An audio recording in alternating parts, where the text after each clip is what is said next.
할렐루야. 우리 하나님께 영광의 박수 드리겠습니다. 우리 옆에 분하고도 인사하겠습니다. 예수님 믿으면 꿈 같은 일이 일어났습니다. 나를 통해 한 영혼을 구원했습니다. 내 영혼아, 내가 새벽을 깨우리로다. 할렐루야. 여러분, 인생을 행복하게 사는 사람들은 특징이 있습니다. 모든 관계 속에서 품격 있게 행합니다. 그래서 이렇게 글씨가 흐려서 여러분 잘 안 보이시죠? 여기 존중, 리스펙 옆에 뭐라고 써 있냐면, 당신 자신도 존중받을 것을 기대하시고 나는 품위 있는 말과 행동으로 세상을 존중합니다. 그래서 행복하는 사람들의 특징을 보면요, 품격이 있어요. 품격이 있다는 건 말과 행동이 품위가 있다는 얘기예요. 그래서 우리 말과 태도가 늘 존중하는 삶을 사시길 주님의 이름으로 축원합니다. 그러면 존중하는 삶은 어떻게 해야 될까요? 먼저는 하나님을 존중해야 됩니다. 아멘이 나와야 되는데요. 두 번째로는 사람을 존중하십시오. 그래서 여기 존중의 힘이라는 책이 있죠, 그죠? 이 책에는 김진배, 강성봉, 이승철 세 분이 같이 쓰신 내용인데, 여기 표지에 이런 내용들이 나와요. 웃음꽃 피는 가정, 모두가 만족하는 학교, 또 몰입해서 성과를 내는 직장, 분쟁이 없는 평화로운 세상. 이 모든 것을 가능하게 만드는 것은 단 한 가지, 뭐라고요? 존중이라는 거예요. 우리는 인생을 살면서 수많은 사람들을 만납니다. 어떤 사람들이 이렇게 스쳐 지나가는 사람도 있고요, 어떤 사람은 한 번 만나서도 오래 기억되는 사람.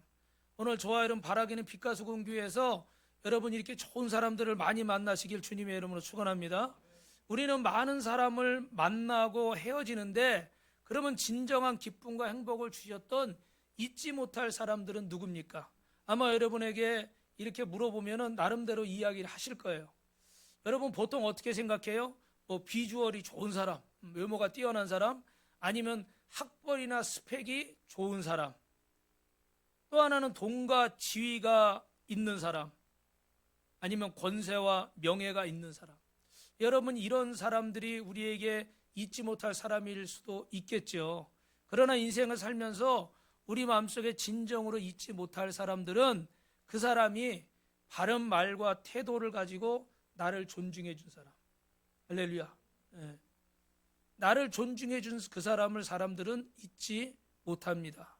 저 같은 경우에도 교회를 섬기면서 이렇게 수년 수십 년을 지나면서 많은 성도님들이 이렇게 오시고, 또 크고 작은 이렇게 바람이 불 때마다 이 어려움을 함께 극복하면서 묵묵히 어떻게 해요?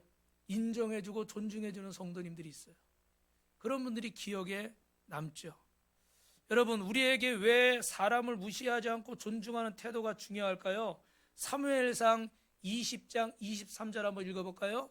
너와 내가 말한 일에 대하는 여호와께서 너와 나 사이에 영원토록 계시느니라. 이렇게 다윗과 요나단 사이에 그 하나님께서 계십니다. 옆 사람하고 인사합니다. 성도님과 저 사이에 주님이 계십니다. 그러니까 우리는 어떻게 돼요? 이 주님이 계시기 때문에 이 사람을 대할 때도 사람을 대하는 게 아니라 하나님을 대하듯이. 아멘. 그래서 여러분, 하나님을 존중하고 사람을 존중하시길 주님의 이름으로 축원합니다. 우리는 지난주에 참된 성도가 되라라는 제목으로 이렇게 말씀을 나눴는데, 첫 번째는 뭐였어요? 하나님이 원하시는 열매를 맺어라. 할렐루야. 그래서 하나님이 원하시는 열매, 그리고 두 번째는 뭐였습니까? 기도해야 된다라고 말씀을 드렸죠. 여러분, 하나님이 원하시는 열매는 뭐예요? 하나님이 원하시는 열매를 맺으려면, 이게 첫 번째가 아니고 지난주 첫 번째입니다. 모아서 해야 되는데, 사무엘상의 시대적인 배경은 사사시대가 마감되고 왕정시대가 도래하는 역사적인 전환점에서 사람들은 다 어떻게 살았다고 그랬죠? 모두 자기가 원하는 대로 살았다고 그러죠. 그죠? 그러니까 이스라엘 백성이 하나님 없이 산 거예요. 그런데 이런 에브라임 산지 라마다민 소밈이라는 곳에 엘가라는 사람이 있었는데, 그 사람은 여러분 어떤 사람이었어요? 제사장 가문이고 믿음의 명문 가문이었습니다. 그런데 첩을 두고 살았어요. 목사님인데 지금으로 말하면 첩을 두고 산 거예요. 그러니까 여러분, 맺어야 될 열매는 맺지 못하고 맺지 않아야 될 육신의 열매들, 죄의 열매들을 맺고 살아갔다는 거예요. 그래서 이렇게 한나는 아이가 없는데 이렇게 그 첩인 분인 날은 어떻게 돼요? 아이를 낳았어요. 맺어야 될 열매는 맺지 못하고 맺지 말아야 될 열매를 맺는 거죠. 여러분 요한복음 15장 5절에 나는 포도나무고 너희는 가지니 저가 내 안에 내가 그 안에 있으면 어떻게 돼요? 풍성히 열매를 맺을 것이다. 할렐루야. 교회를 다녀도 주님 안에 거하지 않으니까 어떻게 해요? 열매가 없어요. 그래서 첩을 두고 살아가는 겁니다.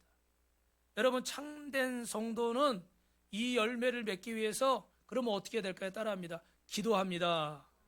그래서 우리가 기도를 해야 되는데 여러분 기도에 목숨을 거는데 어떻게 목숨을 걸라고 그랬죠?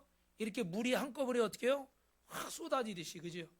그런데 안타까운 것은 그렇게 기도하는 사람들을 찾기가 점점 더 어떻게 된다고 그랬어요? 어려워진다고 그랬죠, 그죠? 그 이유가 뭘까요?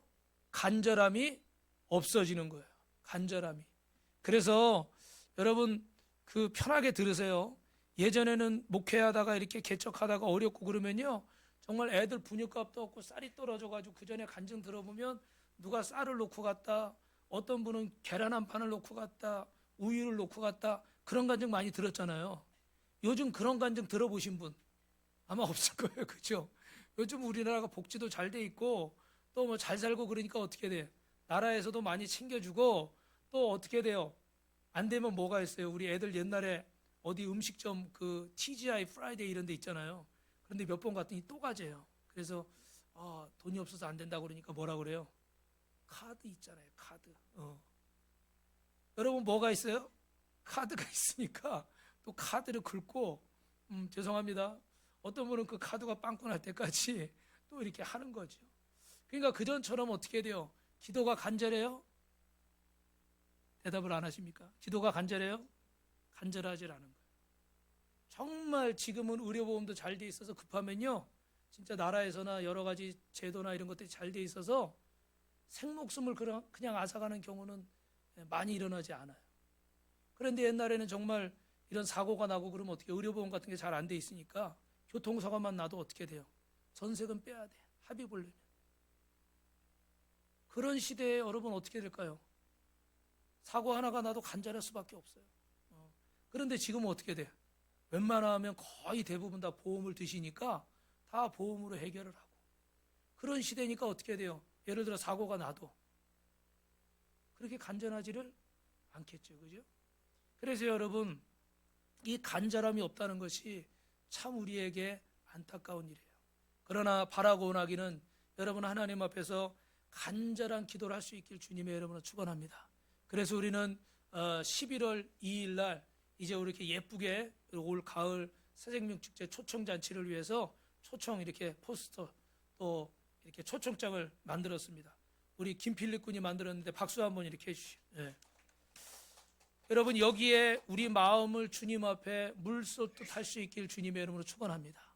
당장 내가 지옥 가는 게 아니고 당장 내가 아픈 게 아니고 당장 내가 괴로운 게 아니지만 그러나 우리 사랑하는 가족과 형제와 이웃을 위해서 여러분이 사랑하는 지인들을 위해서 여러분 이 복음을 전할 수 있기를 주님의 이름으로 축원합니다. 따라합시다. 그분들을 존중합시다. 그 영혼을 존중하고 그 영혼을 불쌍히 여기셔서 여러분을 통해서 한 영혼이 구원받게 되길 주님의 이름으로 축원합니다. 옆 사람하고 이렇게 인사합시다. 나를 통해 한 영혼을 구원합시다. 여러분 그러면 오늘은 존중이라는 제목으로 은혜를 나누는데 세상에 많은 약속이 있어요. 그런데 여러분 이 약속은 누구나 할 수 있습니다. 그런데 약속을 아무나 지킬 수 있는 것은 아니에요. 이해되시죠? 무슨 말인지? 약속을 지키는 것을 보면 그 사람의 인격을 알 수가 있어요. 어떤 사람은 정말 자기가 급하니까 철떡같이 막 약속을 해놓고 나중에 어떻게 돼요? 나 몰라라는 사람도 있고, 어떤 사람은 하찮은 약속 같은데 그 하찮은 약속을 지키는 사람들. 오늘은 제가 설교 전에 우리 그 용인 목회자 카톡방에 이 글들이 많이 올라오는데 제가 이렇게 자세히 안 볼 때가 좀 있는데 오늘은 감동적인 이야기가 있어서 하나 봤는데 그게 뭐냐면 우리 어떤 미국의 할아버지가 이렇게 손녀딸 하나를 정성껏 키웠습니다. 다른 가족들이 없었나 봐요. 근데 나이가 들수록 이분이 아파요. 그래서 병원에 가보니까 6.25 전쟁 때 우리나라에 참전을 하신 분인데 총알이 박혀 있는데 그때 의술로는 이 총알을 꺼내는 거 너무 위험해서 수십 년을 안고 사는 거예요. 근데 나이가 들고 몸이 약해지니까 어떻게 돼요? 이게 점점 아파오는 거예요. 염증도 생기겠죠, 그죠? 그래서 미국에서 수술하려고 그러니까 의료비가 어떻게 돼요? 엄청 비싸죠? 막 집 한 채 값이 들 것 같대요. 그래서 그 손녀가 알아보다가 수소문을 내서 한국의 의료비가 싸고 이렇게 기술이 발달해서 한국에 오면은 되겠다 그래서 일부러 한국에 와서 입원을 했어요. 그래서 의사분과 이렇게 상담을 하는데 보니까 6.25 참전 용사라고 그러니까 그 젊은 의사 할아버지도 6.25 참전 용사래. 근데 그때 의술이 안 좋고 막 상황이 열악해서 할아버지는 하늘나라에 가셨대. 그래서 수술을 다 마치고 수술비가 많이 나왔겠죠, 그죠? 그래가지고 딱 계산하러 원무과 같은 데 갔는데 수술비가 빵원이에요, 빵원. 그 왜 그런가 봤더니 어떻게 돼요? 그 의사하고 병원에서 이분의 수술비를 책임을 진 거예요. 그리고 또 $1,000짜리 이렇게를 넣어서 같이 주는 거예요. 그러면서 의사를 만나려고 하는데 의사를 만날 수가 없고 돌아가셔서 할아버지 잘 돌보시고 그 할아버지의 희생으로 우리가 이렇게 잘 살게 됐다고 감사하다고 그런 편지를 남기고 의사는 나타나질 않았어요.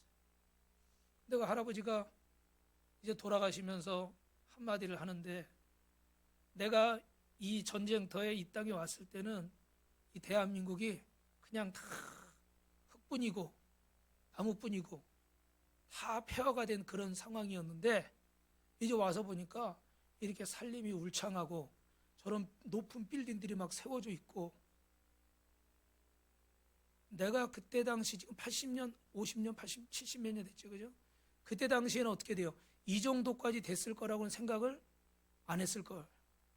근데 지금 와서 보니까 너무 이 나라가 이렇게 발전을 하고 잘 된 걸 보니까 너무 감동했다. 고맙다. 할렐루야. 옆 사람하고 인사하세요. 하나님이 하신 거예요. 잘 알아야 돼요. 내가 있다고 생각하면 교만해지는 거예요. 하나님이 이 나라를 지키시고 보호하신 줄 믿습니다. 물론 여러분들의 노력도 있었죠, 그죠? 근데 참 이렇게 참 귀하죠? 이런 이야기들을 들으면 여러분 약속은 아무나 할 수 있어요. 그러나 그 약속을 지키고 안 지키는 걸 보면 그 사람의 인격을 알 수 있습니다. 이 시대는 존경심이나 존중이라는 덕목이 거의 사라져 버렸어요. 오늘 제가 보여드린 영상도 용서에 관한 영상인데 30여 년 이상을 40년 가까이를 감옥에서 억울하게 누명을 쓰고 살았습니다. 얼마나 억울할까요? 절대로 아마 용서하기가 어려울 겁니다. 그런데 용서를 구한 사람이 있었고 또 끝까지 그 사람을 용서해 준 사람이 있어요. 여러분 마지막 이야기가 가슴에 남지 않습니까? 나는 앞으로 전진해야 되는데 내가 이 사람을 용서하지 않으면 전진이 안 되는 거죠. 과거에 붙잡혀 있는 거예요. 저 사람이 잘해서 용서하는 게 아니에요. 누구를 위해서 용서하는 거예요? 나를 위해서 용서하는 거예요. 내가 그런 미움과 증오와 섭섭함과 그런 것들을 다 쌓아두고 있으면요, 이것들이 언젠가 어떻게 돼요?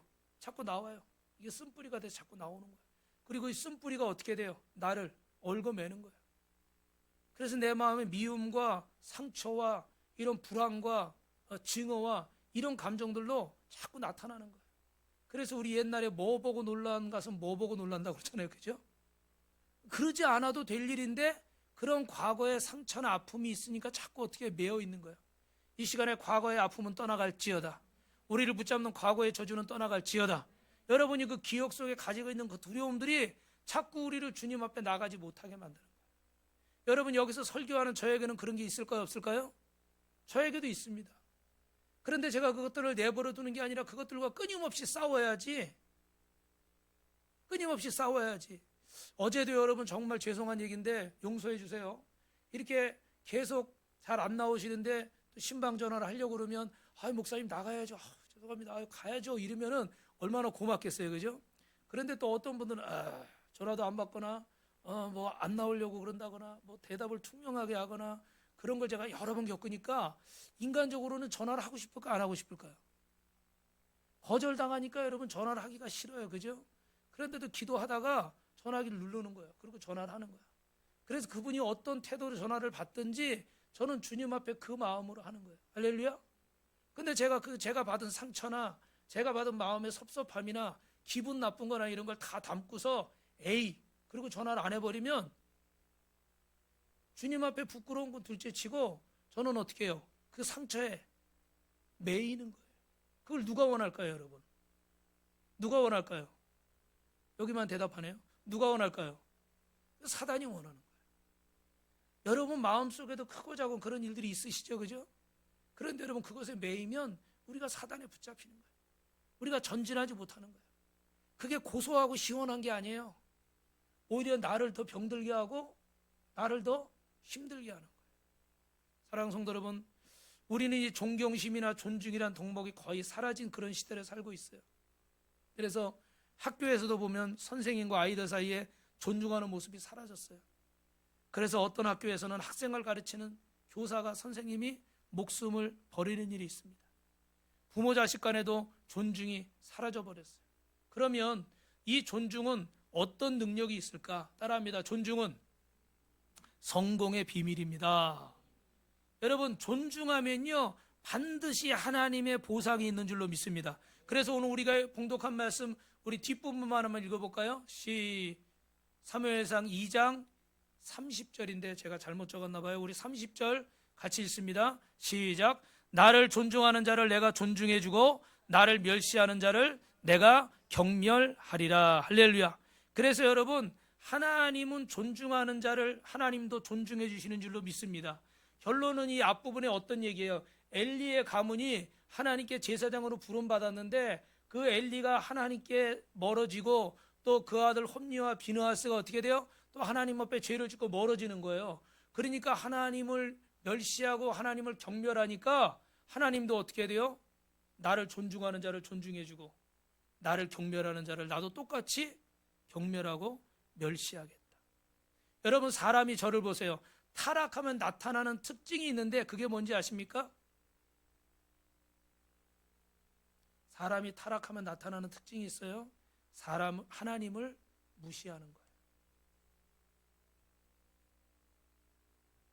하나님을 존중하지 않고 사람을 존중하지 않고 사사기의 사람들처럼 자기 속이는 오른 대로 자기 마음대로 자기 기분대로 사는 겁니다. 여러분 그런 세대 속에서 오늘 하나님은 존중하고 지도자를 존중하고 남편을 존중하는 한 사람이 있었는데 그 사람이 누굴까요, 여러분?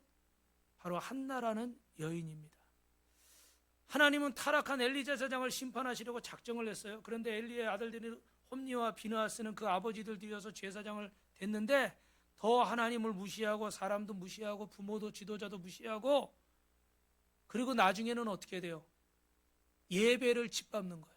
그때 당시 제사가 우리가 예배잖아요, 그죠? 그래 이런 예배를 짓밟고 백주 대낮에 회막에서 성폭행을 하는 겁니다. 하나님이 참으시다 결국은 엘리 가문을 심판하셔야 되는 거예요. 여러분 어떻습니까? 하나님을 존중하시기를 주님의 이름으로 축원합니다. 지도자를 존중하고 부모님을 존중하시길 주님의 이름으로 축원합니다. 세상이 어떠하든 상관없이 이 존중이 변함이 없어야 돼요. 한나는 이렇게 심판받을 엘리 제사장이었지만 존중했습니까? 안 했습니까? 끝까지 존중했어요. 여러분 오해하지 마세요. 존경했다는 게 아니라 뭐 했다고요? 존중했다. 존경했다 그러면 문제가 돼요. 왜냐하면 존경받은 일을 해야 존경해야 되는데 존경받을 일을 안 했으니까 존경하면 안 되잖아요. 그죠? 예. 근데 존중이라는 건 뭐예요? 다윗이 사울 왕에게 한 것처럼 이 사람이 왕으로서 하나님의 종으로서 지금 사실은 자격이 인간적으로 있어요? 없어요? 없죠. 그죠? 하나님 말씀 부인하고 사람을 죽이려고 하고 뭐 이러니까 이거는 존경할 만한 건 없어. 그러나 다윗이 그를 몇 번이나 해칠 수 있었지만 해치지 않은 이유는 뭐예요? 하나님이 세운 종이기 때문에 내 마음대로 할 것이 아니라 하나님의 뜻에 맡기는 거예요. 그래서 어떻게 했어요? 끝까지 존중한 거예요. 할렐루야. 할렐루야. 사랑하는 성도 여러분, 오늘 저와 여러분에게도 이런 모습이 있으시길 주님의 이름으로 축원합니다. 가끔 우리 성도님들을 보면 이렇게 존중을 잘 잊어버리시는 것 같아요. 여러분, 하나님 앞에서 한나는 타락한 엘리장이 제사장이었지만 심판은 내가 하는 것이 아니라, 정죄는 내가 하는 것이 아니라 누가 하신다? 선악간에 주님이 하신다. 여러분도 신앙생활하면서 또 이렇게 목회하면서 또 이렇게 저를 보시면서도 또 리더들을 보면서 또 부모님을 보면서 아니면 학교 선생님이나 직장 상사들을 보면서 내 마음에 안 들 때가 있겠죠. 그죠? 왜 저렇게 하나 싶을 때도 있고, 뭐가 잘못됐다 싶을 때도 있고, 그죠? 고치라고 말하고 싶을 때도 있고. 그런데 뭐를 잊어서는 안 돼요? 존중을 잊어서는 안 돼요. 참을 수 있으면 참지만 만약에 말을 해야 되겠다 그러면 어떻게 돼요? 존중하는 태도를 유지를 해야 돼요. 아멘? 아멘? 여러분 참 중요한 거예요. 그죠? 카네기에 성공하게만 나오는 게 아니에요. 이미 성공에 나온 거예요. 요즘 카네기에 그 성공한 뭐 이런 게 유행하잖아요. 그죠? 존중하는 게 먼저예요. 존중하는 태도로 이야기를 해야 되는데, 사람이 기분이 나쁘거나 상하거나 뭐가 잘못됐다 생각하면 어떻게 해요? 흥분을 하거나 이러잖아요. 그죠? 그러니까 그런 존중의 태도를 잃어버리는 거예요. 한나는 하나님을 존중했고 하나님이 세운 지도자를 존중했습니다. 그래서 지금 심판받아야 되는 제사장이지만 끝까지 그를 존중하는 거예요. 그런데 감사한 것은 능력이 없는 그런 하나님께 심판받을 종이지만 그 종을 통해서 네가 돌아가라, 하나님 너에게 응답하실 것이다. 그러니까 어떻게 정말 응답이 이루어졌어요? 안 이루어졌어요? 이루어졌어요. 할렐루야. 그거 누가 주신 거예요? 하나님이 주신 거예요. 만약에 한나가 남편이 이렇게 지금으로 말하면 바람을 피우고 첩을 두고 아이를 낳고 이렇게 살아요. 존중받을 수 있을까요? 사실 존중받을 수 없어요. 그죠? 그런데 그는 끝까지 그 남편도 존중을 했어요. 만약에 이 한나가 하나님과 사람에 대해서 존중을 잃어버리고 자기 기분대로, 자기 감정대로, 자기가 화난 대로 했다 그러면 그는 애 못 낳는 여자로 지금까지 한평생 살다가 그렇게 끝난 인생으로 기억될 수도 있을 거예요. 그냥 사람들에게 팔자 센 여자, 하나님께 저주받아 아이를 못 낳는 여자, 이렇게 끝났을 수도 있을 겁니다. 그런데 그녀는 하나님을 존중하고 지도자를 존중하고 남편을 존중했을 때 그의 인생에 꿈 같은 일이 일어난 줄로 믿습니다. 우리 옆 사람하고 이렇게 인사합니다. 존중하면 꿈 같은 일이 일어납니다. 여러분의 인생이 형통하길 원하십니까? 여러분의 인생에 꿈 같은 일이 일어나길 원하십니까? 그러면 존중하시기를 주님의 이름으로 축원합니다. 그러면 어떻게 하면 이 존중을 회복할 수 있을까? 첫 번째로는 따라합니다. 먼저 하나님을 존중하십시오. 그래서 우리가 2장 30절 같이 읽어볼까요? 여기 앞에 보시고요. 시작. 나를 존중히 여기는 자를 내가 존중히 여기고 나를 멸시하는 자를 내가 경멸하리라. 하나님을 존중하는데 존중에는 보상이 따라요. 하나님은 언제나 우리를 보상하는 분인 줄로 믿습니다. 어떻게 하나님을 존중할까? 어떻게 하는 것이 하나님을 존중하는 것이라고 생각하십니까? 따라합니다. 예배를 소중히 여기십시오. 할렐루야. 여러분, 예배를 소중히 여기, 오늘 본문을 보면 예배를 멸시한 엘리 가문의 결말을 볼 수가 있는데 2장 12절에 보니까 엘리의 아들들의 행실이 나빠 여호와를 어떻게 했다? 알지 못했다. 아멘. 그래서 엘리의 아들들의 행실이 어떤 행실이었는가? 레위기에 보면 제사법이 있는데 제사를 지낼 때 제물을 어떻게 해야 하는가를 설명해 주고 있어요. 그에게 두 아들이 제사장이 게을러 섬기면서 하나님께 이렇게 악행을 저질렀는데 여러분 13절 말씀 같이 있습니다. 시작. 그 제사장들이 백성에게 행하는 관습이 이러하니 곧 어떤 사람이 제사를 드리고 그 고기를 제사장의 사환이 손에 새 살고리를 여러분 여기 위에 보니까 관습이 있잖아요. 그죠? 이 관습이라는 말은 뭐예요? 오랫동안 지속적으로 반복해서 해왔던 일이라는 얘기예요. 그죠? 근데 이 관습이 뭘까? 14절부터 보니까 어떻게 돼요? 시작. 그것으로 냄비에다 소대나 큰 소대나 가마에 찔러 너 갈고리에 걸려 나오는 것은 제사장이 자기 것으로 가지되 실루에서 그것에 온 모든 것은 이스라엘 사람에게 같이 할 뿐이니라.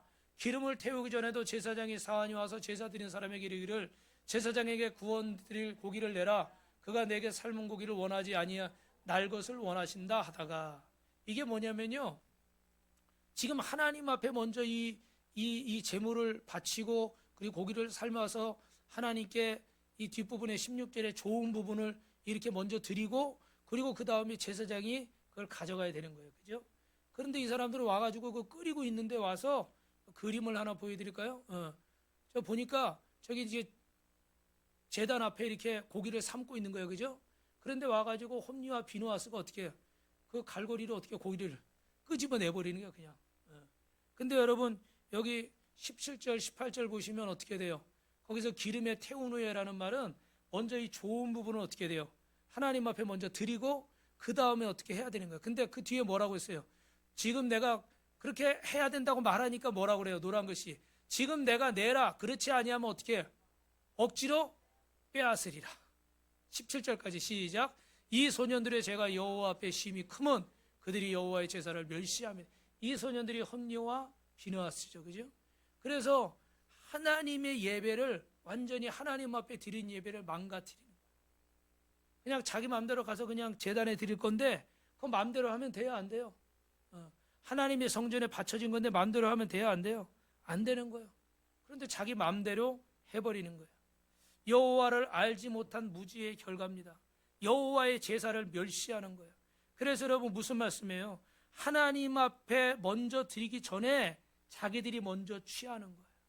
여러분 하나님의 것은 하나님께 먼저 드려야 되는데 자기들에게 먼저 가져가는 거예요. 우리 성도님 중에 그런 분이 없으시기를 주님의 이름으로 축원합니다. 하나님께 먼저 드려야 되는 건데 자기가 먼저 써버리는 거예요. 하나님께 먼저 드려야 되는데 내가 먼저 중요한 거예요. 그래서 어떻게 돼요? 마지막 절에 보니까 이것이 여호와를 뭐 한다고요? 멸시합니다. 할렐루야. 여호와의 제사를 멸시하니라. 하나님 앞에 드리는 예배를 멸시한다는 거예요. 여러분 그리고 그 나중에는 또 어떤 일들도 있어요? 사무엘상 2장 23절 말씀입니다. 시작. 그들에게 이르되 너희가 어찌하여 이런 일을 하느냐? 내가 너희 악행을 이 모든 백성에게 듣노라. 아멘. 이게 지금 엘리 제사장이 그 아들들에게 하는 말이에요. 그러지 말아라. 그랬는데 어떻게 흠리와 비느하스가 이런 일을 행할 뿐만 아니라 이 성막에서 이 오는 여인들을 추행하고 이런 일들까지도 계속 일어난 거예요. 이런 일들을 누가 들었어요? 그 아버지가 들은 겁니다. 근데 그 아버지가 들어서 아버지가 자식에게 이야기를 한 거예요. 그런데 이 아버지가 자식에게 이야기를 하는데 이 흠리와 비느하스가 들어요, 안 들어요? 정 목사님? 안 듣는 거예요. 여러분 그러면 이 죄가 끊어질까요? 안 끊어질까요? 이건 끊어지기가 어렵게요. 아까 보니까 관습이라고 한 것처럼 이게 오랫동안 지속해서 반복됐다는 얘기는 어떻게 돼요? 이건 오래된 것이기 때문에 따라합시다. 중독. 여러분 이거 중독이라는 건 한두 번 해가지고 걸리는 게 아니죠. 그죠? 중독은 여러 번 반복돼서 내가 마음대로 끊어지지 않는 상태를 우리는 뭐라고 그래요? 정 목사님? 중독이라고 얘기하는 거예요. 여러분 이 시간에 중독의 영에 사로잡힌 자는 끊어질지어다. 음란의 중독은 끊어질지어다. 술과 담배와 도박과 마약의 저주는 끊어질지어다. 모든 욕심은 저주는 끊어질지어다. 혈기의 저주는 끊어질지어다. 여러분 하나님을 존중히 여기는 이 한나의 태도를 보십시오. 하나님을 존중하는 사람은 여러분 두 번째로 따라하겠습니다. 약속을 지킵니다. 할렐루야. 한나가 그렇게 울면서 기도했던 아들을 낳았어요. 이름이 사무엘이에요. 여러분 보십시오. 얼마나 이쁘고 정말 금쪽 같은 자녀입니까? 너무너무 내가 볼 때는 이쁘고 잘생기고. 그런데 이 아이가 젖을 떼자마자 한나는 아이를 데리고 어디로 갑니까? 어디로 간 것 같아요? 성전으로 갔어요. 성전으로. 사무엘상 1장 24절에서 28절까지 말씀 보겠습니다. 시작. 젖을 뗀 후에 그를 데리고 올라가서 수소 3마리와 밀가루 한 에바 포도주 한 가죽부대를 가지고 여호와의 집에 나아갔는데 아이가 어리더라. 그들이 수소를 잡고 아이를 데리고 엘리에게 가서 한나가 이르되 내 주여 당신의 사심으로 맹세하나이다. 나는 여기서 내 주 당신 곁에 서서 여호와께 기도하던 여자라. 이 아이를 위하여 내가 기도하였더니 내가 구하여 기도한 바를 여호와께서 내게 허락하신지라. 그러므로 나도 그를 여호와께 드리되 그의 평생을 여호와께 드리나이다 하고 그가 거기서 여호와께 경배하니라. 경배했다는 건 예배했다는 거죠. 그죠? 보세요. 하나님 제가 왔어요. 성전 기둥에 서서 주님 앞에 눈물로 기도하던 여자입니다. 하나님 제가 이 아이를 위해서 기도했더니 하나님이 기도한 바를 응답하셨고요. 제가 그 약속을 지키려고 이 아이를 데려왔습니다. 이 아이를 하나님 앞에 드리되 평생을 여호와께 드리겠습니다.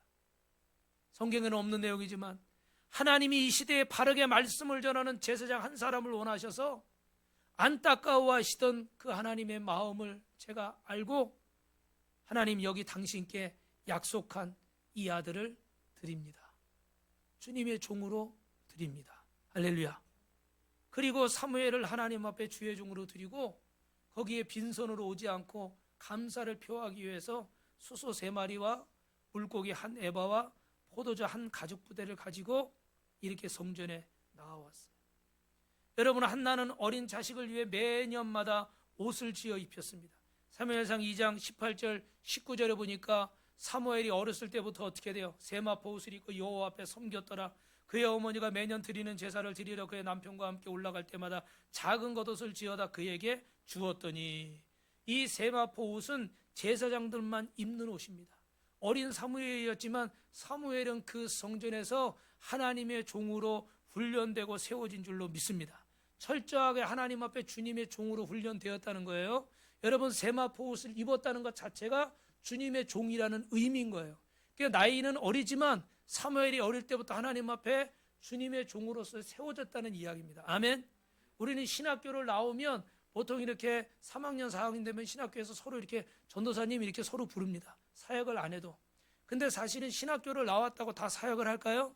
사역을 하지 않습니다. 사역을 하지 않는 분은 신학교를 나왔어도 전도사님이라고 하지 않습니다. 주님의 일을 해야 전도사님이고 목회자인 거예요. 아멘. 하나님은 어떤 사람에게 하나님의 비전을 주고 하나님의 뜻을 이루어 주실까요? 하나님의 말씀이 심어진 사람, 사무엘처럼 어린 나이지만 세마포 옷을 입고 하나님의 말씀으로 성장되어지는 사람. 그런데 하나님은 한나를 돌아보십니다. 그리고 이 약속을 지킨 한나에게, 하나님을 존중한 한나에게, 주의 종을 존중한 한나에게 하나님이 마지막으로 하시는 일이 있어요. 읽어봅니다. 시작. 하나님과 그 종을 존중하면 잊지 않고 축복하신다. 우리 사무엘상 2장 20절부터 21절 같이 읽겠습니다. 시작. 엘리가 엘가나와 그의 아내에게 축복하이르되 여호와께서 여인으로 말미암아 내게 다른 우사를 주사 이가 여호와께 간구하며 얻어바친 아들을 대신하게 하시기를 원하노라 하였더니 그들이 자기 집으로 돌아가매 여호와께서 한나를 돌보시사 그로 하여금 임신하여 세 아들과 2딸을 낳게 하셨고 아이 사무엘을 여호와 앞에 자라니라. 아멘. 아멘. 아멘. 크게 아멘 하시기 바랍니다. 아멘. 여러분, 한나는 하나님께 서원한 대로 사무엘을 드렸어요. 그러니까 하나님이 거기에 대해서 약속을 지키고 하나님을 존중한 한나에게 하나님이 보상을 하시는데 어떻게 보상을 하세요? 5명의 자녀를 주신 줄로 믿습니다. 할렐루야. 아들 3과 딸 2를 주신 거예요. 왜 하나님은 5명의 자녀를 주셨으니까? 여러분은 어떻게 생각하십니까? 많은 분들이 그냥 5배의 축복을 받았구나, 몇 배의 축복을 받았구나 이러고 끝나는데, 성경에 보면 여러분 출애굽기 22장 1절에 이런 말씀이 있어요. 시작. 양을 도둑질하여 잡거나 팔면 그는 소 1마리에 소 5마리로 갚고 양 1마리에 양 4마리로 갚을 지니라. 여러분, 한나의 그 간절한 마음을 아시고 하나님은 그의 소원을 들으시고 그에게 사무엘이라는 귀한 자녀를 허락해 주신 줄로 믿습니다. 그런데 어떻게 돼요? 하나님이 주님의 종으로 쓰시기 위해서 그 자녀를 하나님 받으셨어요. 그래서 한나는 이 자녀를 하나님께 드렸어요. 그리고 하나님께서 이 자녀를 취하셨기 때문에 하나님은 어떻게 돼요? 한나의 것을 내가 가져왔으니까 그에게 하나님은 5배를 갚아주신 줄로 믿습니다. 믿으시면 아멘. 믿으시면 아멘. 여러분, 이게 하나님의 마음이에요. 제가 인터넷에서 몇 번 검색을 했는데 이 사진밖에 찾을 수가 없어. 한나와 그 자녀들 그리고 여러 번 검색을 했는데 제가 못 찾았어요. 그래서 이 그림을 찾았는데, 여러분, 사무엘을 빼고도 하나님은 아들을 3이나 주시고 딸을 2이나 주시고, 할렐루야, 할렐루야. 여러분, 이게 하나님의 마음이에요. 하나님은 저와 여러분에게 주시고 더 주시기를 원하시는 줄로 믿습니다. 아멘. 말씀을 정리하겠습니다. 사무엘은 사사시대가 마감되고 왕정시대가 돌아오는 역사의 전환점에서 하나님의 복음을 바르게 전할 사람들이 없었습니다. 누가 이런 하나님의 마음을 알 수가 있었을까요? 그래서 그런 하나님의 마음을 알고 자식이 없어서 서러움을 당하던 한나가 하나님 앞에 헌신을 하는 거예요. 그래서 꼭 필요해서 하나님은 한나의 품에서 그 하나밖에 없는 그렇게 귀하게 얻은 그 아이를 데려가는 겁니다. 그런데 여러분, 여기서 문제를 드릴게요. 하나님은 계산하시는 분입니까? 계산 안 하시는 분입니까? 우리는 흔히 하나님의 사랑을 얘기할 때 하나님이 무조건적인 사랑을 얘기하기 때문에 하나님은 계산하지 않고 우리를 사랑하시는 분이라고 생각해요. 그죠? 근데 또 한면으로는 하나님이요, 계산하시는 하나님이에요. 왜냐하면 오늘 본문을 보니까 하나님은 우리가 행한 모든 일들을 매네매네 대개를 우바르신, 달고 계시고 재고 계신 줄로 믿습니다. 저울에 그 무게를 다는 것처럼 우리의 행실 하나하나, 여러분의 말투 하나하나, 행동 하나하나를 주님이 다 달고 계시는 거예요. 믿으시면 아멘. 그래서 하나님이 우리의 것을 가져가신 것이 있으면 잊어버리지 않으시고 어떻게 돼요? 갚아주시는 줄로 믿습니다. 무서울 정도로 정확하게 지금 갚아주셔요. 하나님은 여러분이 심은 것을 절대 떼어먹지 않으시는 분이라는 사실을 믿으시기를 주님의 이름으로 축원합니다. 그래서 지금 당장이라도, 아니면 지금 당장이 아니라도 먼 훗날 어느 자리에 어느 시점에 우리가 가장 절실할 때에 하나님은 그때 갚아주실 줄로 믿습니다. 어떤 분들은 예수를 수일 수년 믿다가 낙심하는 분들이 있어요. 내가 예수를 믿어봐도 달라지는 게 없다고. 정말 그럴까요? 하나님이 이렇게 정확하신 분인데. 여러분, 제가 예전에 이렇게 부교육자를 20년을 했는데, 나름 이제 부교육자를 20년을 하니까 남들은 뭐 신학교 다니다가도 개척하고 10년 만에 개척하고 뭐 청빈 가고 이러는데, 저는 너무 일찍 시작했는지 20년을 부교육자를 하니까 속이 터지더라고. 왜냐면 그 안에도 은혜가 있지만 내가 이렇게 계속 부교육자로 있으니까 답답한 면이 있어요. 저도 나름대로 해보고 싶은 목회가 있는데, 그런데 어느 날 제가 이렇게 막 하나님 앞에 원망을 하고 그러고 있었는데 어느 분이 그런 얘기를 저한테 하시더라고요. 목사님은 준비가 됐는데 그쪽이 준비가 안 됐나 봐요. 근데 저는 그 얘기가 되게 기분이 좋더라고. 제가 준비가 안 됐다 그러면은 좀 섭섭할 것 같아. 그죠? 그런데 목사님은 준비가 됐는데 아직 그쪽이 준비가 안 됐나 봐요. 그러시더라고. 굉장히 위로가 됐어요. 할렐루야. 저를 보십시오, 여러분. 우리가 준비가 안 됐을 수도 있고, 아니면 그쪽이 준비가 안 됐을 수도 있고, 중요한 것은 여러분, 하나님이 지금 계산하고 계신 줄 믿습니다. 아멘? 네. 정확하게 계산하시는 분이에요. 정확하게. 그 약속을 믿으시길 바랍니다. 낙심하지 마시기 바랍니다. 말씀을 마치겠어요. 여러분, 이제 우리가 가을 새생명 축제를 준비하는데 여러분을 통해서 한 영혼을 구원하게 되시길 주님의 이름으로 축원합니다. 하나님은 저와 여러분의 이 정성을 보시고 정확하게 갚아주실 줄로 믿습니다. 보이는 사람을 존중히 여기는 자가 보이지 않는 하나님도 존중하는 것입니다. 사람을 무시하는 것이 하나님을 무시하는 것이고, 사람을 멸시하는 것이 하나님을 멸시하는 거예요. 오늘 저와 여러분이 이 하나님의 말씀을 존중하고 정말 마음 깊이 믿음으로 받아들이시면 하나님도 저와 여러분에게 갚아주실 줄로 믿습니다. 특히 하나님이 세운 지도자를 존중하시길 축원합니다. 직장의 상관을 존중하시길 축원합니다. 여러분의 리더를 존중하시길 축원합니다. 여러분의 남편과 아내를 존중하시길 축원합니다. 두 손 들고 아멘하는 분이 없네요. 여러분의 자녀를 존중하시길 축원합니다. 여러분의 동료를 존중하시길 축원합니다. 내 보호나 권위 아래에 있는 사람을 존중하십시오. 반드시 하나님이 보상하시고 갚아주실 줄로 믿습니다. 예수님이 말씀하십니다. 마지막으로 읽고 마치겠습니다. 시작. 내가 진실로 진실로 너희에게 이르노니 내가 보낸 자를 영접하는 자를 나를 영접하는 것이고, 나를 영접하는 자를 나를 보내신 이를 영접하는 것이니라. 아멘. 우리 말씀 기억하며 한 목소리로 기도하겠습니다. 할렐루야. 살아계시고 역사하시는 아버지 하나님,